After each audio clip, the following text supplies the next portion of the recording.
I think the more weaponry you gave Robocop, the worse it got. I mean, the less interesting he was. I think if you look at the Leone Westerns later on, it's all about the decision of the gun. And I think that there's something to be said about that with Robocop, that he kind of is this notion of when he shows up, you know, and the gun comes out. It's that same kind of sequence. And he is a gunslinger, and he's here to clean up the town.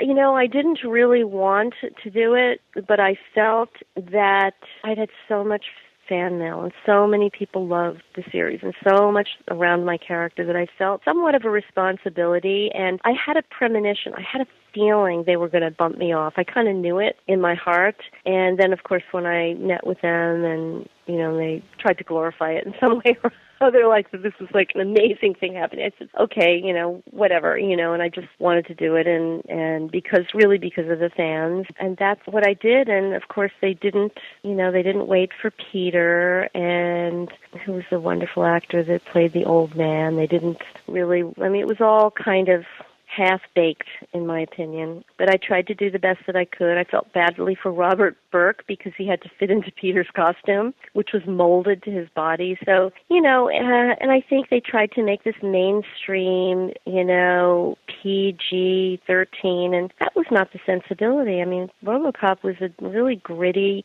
political, irreverent, dark piece. And the minute you start turning it into a kind of a fairy tale, it just doesn't work.